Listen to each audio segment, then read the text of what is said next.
Awesome. Good afternoon, everyone, and welcome to the second episode of Tenant Talks, a new web series we launched here at COVE to profile some of the amazing work that members of the community are doing. I'm very excited to be joined by Morton. She's the president and CEO of Pisces RPM. And Kes, how are things going? Busy. I think that's a good thing when your business is 3.5 years old, though. Things should be busy. If they're not, you're probably doing something wrong. How are things with you, Kyle? I can't complain. Things are going quite well.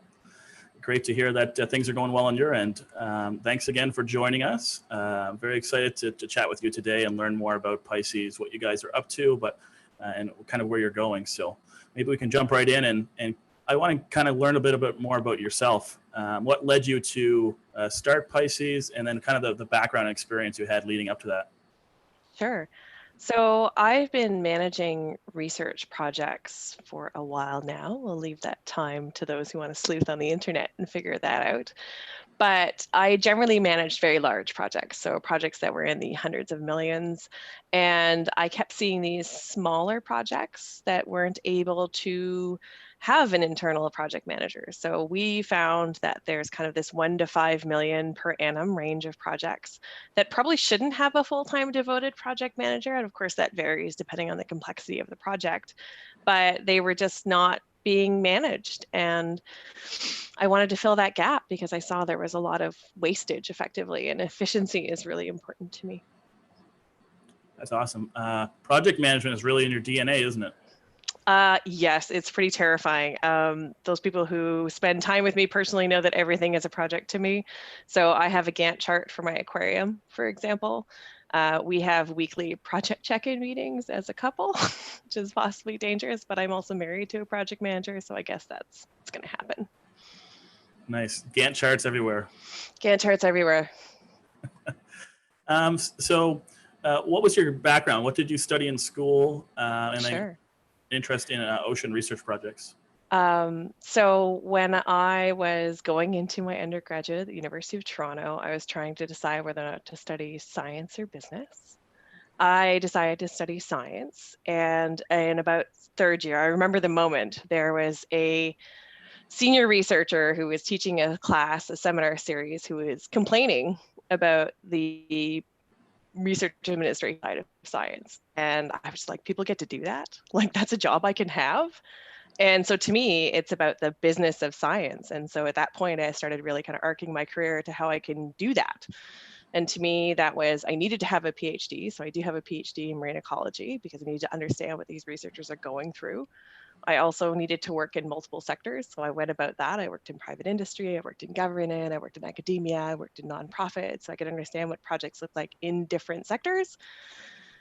And then opened my business at the beginning of January 2017. So that was pretty exciting. That is exciting. You kind of have a very interesting circle with kind of all three pieces: academia, government, and business experience as well. I'm sure that lends very well into some of these big projects you're taking on. Yeah, absolutely. And I should also mention that I did pursue my project management professional, obviously. And I also have a certificate in financial management. I do come from a long line of bankers. So my father was a forensic auditor. Unbeknownst to me, he was training me on that as a small child. Everything I presented to him had to be in the format of a budget. I remember presenting a budget to him when I was maybe 9 or 10. I didn't realize it at the time. This is what was happening to me, but it's what happened to me. So, the deep roots there for sure. So you started Pisces now 3.5 years ago. mm-hmm. Maybe we can jump into some of the exciting stuff you're doing, some future-looking stuff as well. I believe you have a presentation that we can share. But how did you know? It's almost like we scripted this. It's almost like we scripted it. Sure. Are you ready for me to share my screen? Yeah. When you jump in, I will tell people that are watching online that there is a poll. So Kes does have a question for everyone that's watching. If they could participate, it's just on your lower screen there. There's also an opportunity for Q&A and chat. So any questions you may have throughout the entire presentation, either if you're on YouTube or Zoom, please bring it to our attention, and I'll make sure that Kes gets the question that you want to ask. Perfect. Let's make this poll live while I switch my screen. There we go. Have I successfully shared my screen? Yep, looks great. Excellent. So I call this how to have fun at work, and that will become apparent as we go through this. It's important to me that we have fun at work. Work is a long day, and you know, we talk about my origin story. The idea of doing the business of science was exactly what I wanted to do to have fun at work. So I'd like to have a little fun with you guys right now. I'd like to know what's the most fun for you. So if you could answer the poll of whether it's research, inventing new stuff, or administration. So pick one of those three. And I understand that might be a very difficult question for some of you between the inventing new stuff and administration, or maybe the research and administration. I know everyone loves that kind of stuff. So, and Kyle, I'll let you decide when you're going to close that poll. Perfect. How's our responses coming along? It's we have 15 in so far, and it's a close race. 40% say research, a third say inventing new stuff, and 27% administration. So kind of a good broad range of answers there. Nice. I got some of my people out there. That's excellent. All right. So when we talk about why you should have fun at work, it's not just because it makes your day better. We do spend most of our time at work. So in my mind, we clearly should be having fun at work. But it's because people also do better work when they're having fun. So if you want to be really mercenary about it, they do better work, but people also are more productive when they're having fun at work. So not only does it make sense for just your own personal health to have fun at work, it also makes business sense for people to have fun at work. So Kyle, if you could give us those final results and maybe share those, let's find out how our audience feels about having fun at work. Perfect. I will.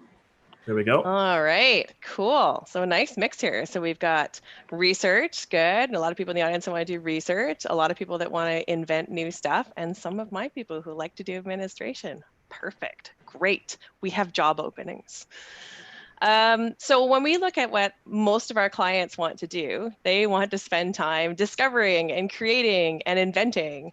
And the reality is that most researchers and inventors and engineers do not spend their time doing that. There are some reports that they spend 50 to 75%, and that's not anecdotal, those are analysis, on not those things. They spend it on governance and reporting and project management and finances and a lot of the stuff. So the reality is that a lot of time is eaten up by doing what you choose not necessarily to do.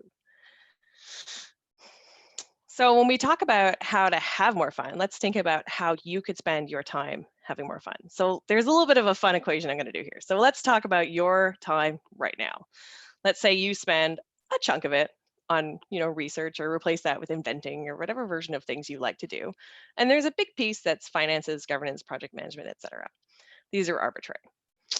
So first of all, this is not a new model. Take the thing you don't like and pay someone else to do it. Ideally, that will obviously be Pisces research project management because we're great and all that good stuff. But that's not the fun part. It's not news. But when you add fun to that, that's when things get really fun, frankly. So your time actually gets bigger when you take out the outsourcing, because if you're spending more time doing things that are fun, you are more productive and you do higher quality work. So you're basically making time by having fun. And for me, because you outsource the thing that's not fun for you, it's fun for me and my team, which means that we get it done faster and we do it better, which means that ultimately it's cheaper for you. So in a lot of ways, it's about finding that blend between what's fun for you and what's fun for other people. And I spend a lot of time putting together teams on that aspect of how people have fun and finding the right people who are having fun doing the role that they need to be doing. So when we talk about what's fun stuff for us, those of you who are project managers who click the administration side of things, you may recognize that I've cribbed this off the project management cycle. So we've got the dreaming, where you're putting together a consortium, you're setting and achieving a new direction, you're building the budget, you're looking for how you're going to pay for it.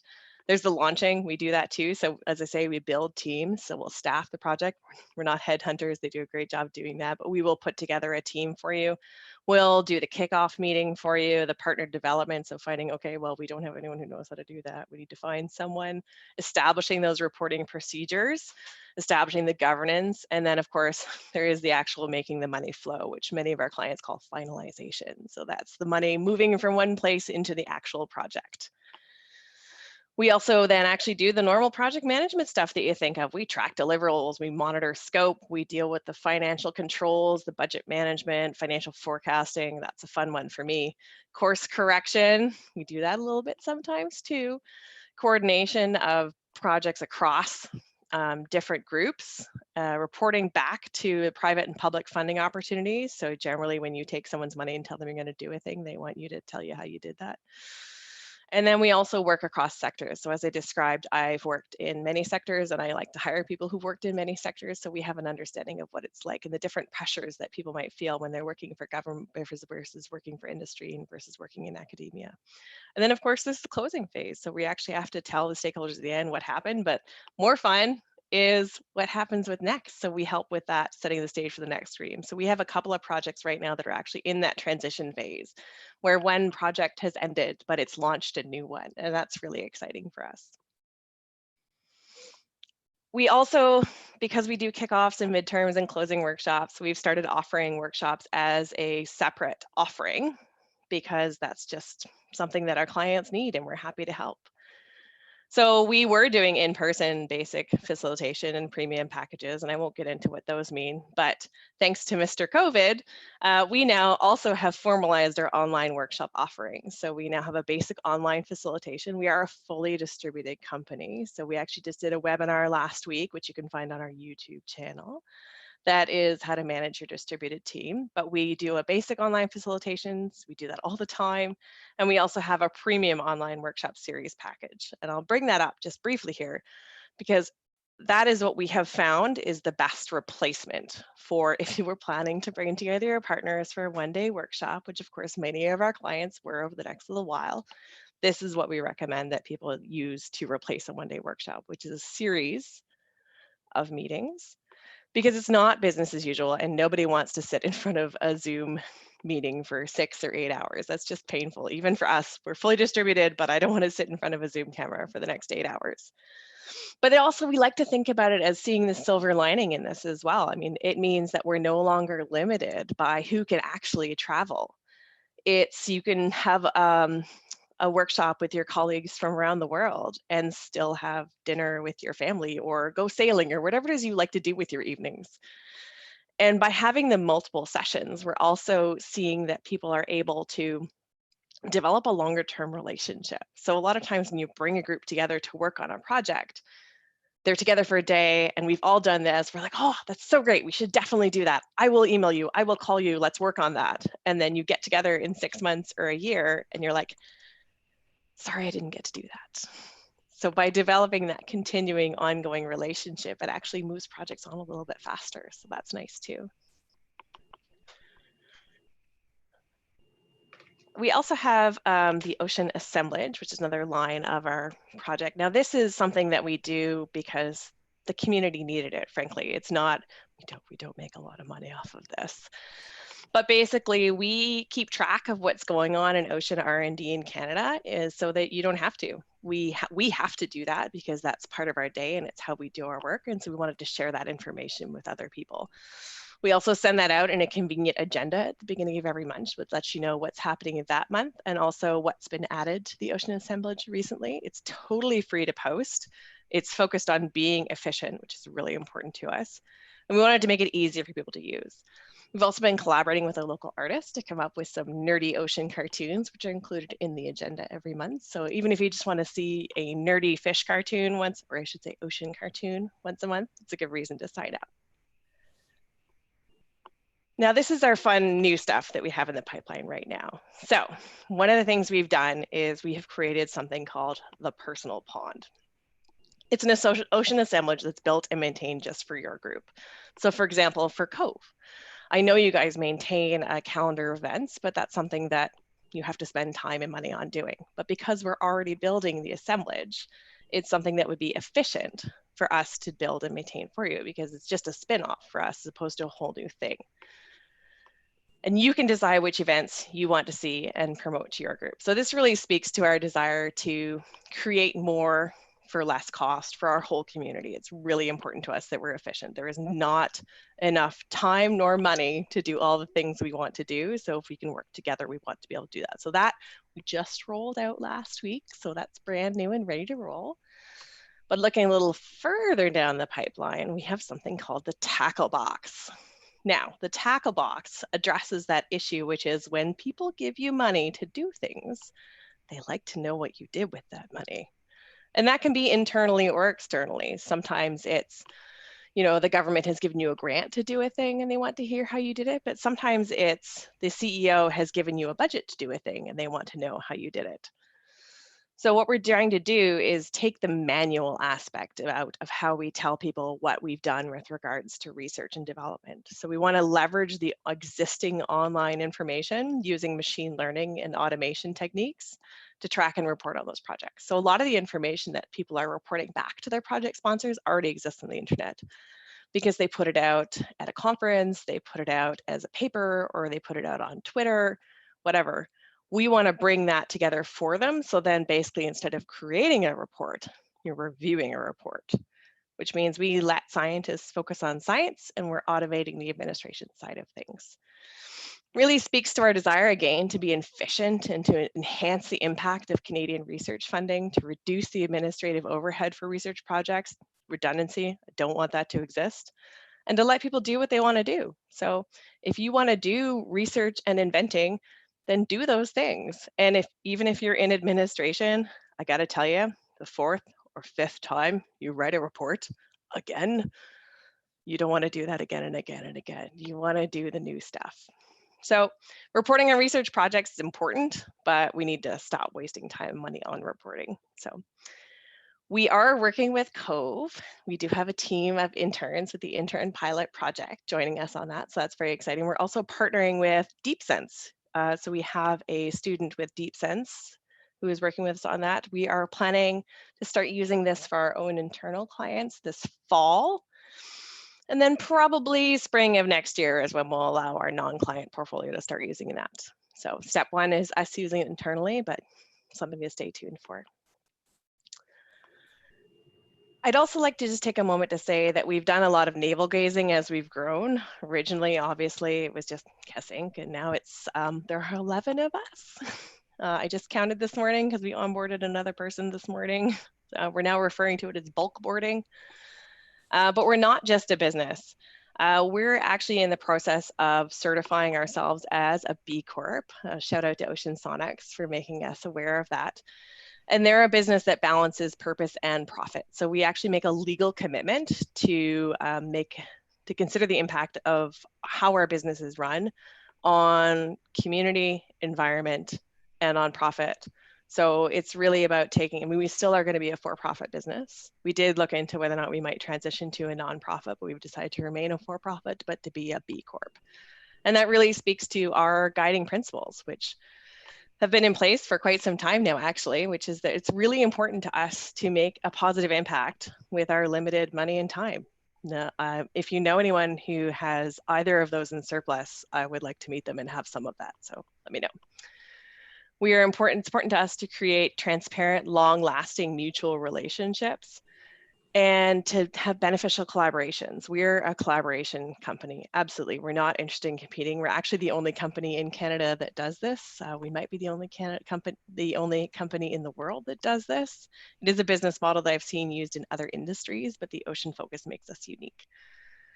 It's really important to us to maintain honest, transparent, and fun relationships. We've been through this. You should be having fun at work. There's no reason why you shouldn't be having fun at work. And we're also really committed to enabling underutilized talent, developing a team mentality, and building research management capacity in Canada. So that's a little bit about like what goes on in our heads behind the doing of things, which I think was appropriate for this tenant talk, which I think brings me to the end of my presentation. I'm happy to take any questions, and I did take 14 minutes. So sorry, Kyle, I said I would take 10. That's perfect. That was great. What an amazing overview of the kind of the wide breadth you guys have, and congrats on getting to 11. That's a new number for me, for you guys. So that's great. Congratulations. Every day I think I talk to you, it's continues to climb. So you guys obviously are doing something right. We did have a question come in from an audience member. With your focus on oceans, do you plan to explore other opportunities and domains that are not oceans focused? That's a really good question. I get asked it a lot. So I do have an answer. Personally, no. My passion is oceans. That being said, we're exploring how we can replicate this business model in the future for other industries. So that's where I would see that potentially going. But that is like a 3 to 5 year kind of thing. I don't see that as a tomorrow thing. Gotcha. On the larger kind of ocean research, the broad industries, do you see any trends there that you guys are kind of moving towards, or you can see on the horizon that may affect your business or the ocean industry at large in the project management side? Yeah, I mean, so many, frankly, but the one that I'm really thinking a lot about right now is the fact that we're working remotely, we're working distributed, and how we embrace this economic transition is something that I think we're thinking a lot about right now. So in the future, um, are we going to be getting together? Are we going to want to? I don't think that there's ever going to be a scenario where we never get together. But I do think that we're going to be asking ourselves more critically about whether or not we should be getting together. And I don't just mean that from a COVID perspective. It's about the time investment that people spend and the financial investment that people spend to get together to have a one-on-one meeting or get together to have a workshop somewhere. It is just so much more efficient and so much more environmentally sustainable for us to do things remotely that can be done remotely and save the travel and in person for when we need to do it in person. And I'm really seeing a big change in, not only just because of COVID, it was starting before, but I think that it's really going to accelerate now. Nice. And your team was really already kind of distributed quite well before this. So you kind of had a leg up. You knew what Zoom was before March. So yeah, no, we've always been distributed by design, and it really speaks to that enabling talent where talent exists. Talent doesn't always exist in a bricks and mortar building. It certainly doesn't all exist in Halifax where I live, but it also allows for people to be full humans. Like there's a lot of reasons why people can't show up in a bricks and mortar, whether it's because they have aging parents or they have kids or they are, we've drawn a legal box around them and said they have to live in that box. But that doesn't mean those people aren't amazingly talented people that we can work with and access. awesome. Well, what is an interesting, like, what's the ideal project for you personally to take on? What excites you the most? It's so I used to refer to this one project that we did with the Ocean Tracking Network as our gold star project. It's been a while though, so I probably need to think about what my favorite project is right now, but I don't like to pick favorites amongst my children. A good project for us is a project that involves collaborators across different sectors. So I love a project that involves academia, industry, government, fishermen, Indigenous partners. Like that's a gold star project for me. I love a project that's thinking about things in a new way. I love a project that is looking beyond our geographic scope. So even if you're focused on one particular bay or one particular location, but thinking about the ramifications of what that project might have beyond your particular bay, your particular location. But in terms, are you asking me about projects I like or what are our target clients? I should rephrase that. A little bit of both. Maybe what would be if someone came to you, or the ideal person, the ideal project came and landed on your desk, what would that look like? Yeah, definitely a collaborative project because I think those are the projects that benefit the most from an external project manager. There are a lot of internal projects that should probably stay internal. But once you have a collaborative project, it can be helpful to have an external project management group because of the power dynamic associated with that. projects that are, I like a balance between short-term projects and long-term projects. So we have some projects that are, the shortest one we ever did was 2 weeks, and it was just a panic scenario and it was all hands on deck. The longest project we've had so far is 4 years. It's not done yet, and it started when we started. So I think a good balance of those is nice for us as well, because it allows us to have a business that can be reactive but also stable, because I want to be able to help people that call me and are like, it's due in 2 weeks and I'm screwed. But I also want to make sure that I'm balancing that commitment to my staff as well. Nice. Fantastic. We're getting close on time. I don't know if you had a chance to watch last week, but I gave some kind of fun little questions. You like to have fun at work? We can have fun on Zoom. Sweet. Some kind of lightning round questions, just to finish off here. Last week I asked Eric if he could only eat one meal for the rest of his life, what would it be?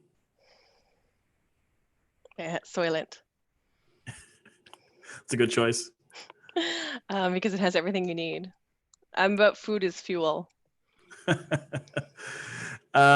You've been to a lot of interesting places around the world. Where's the most interesting one you've been?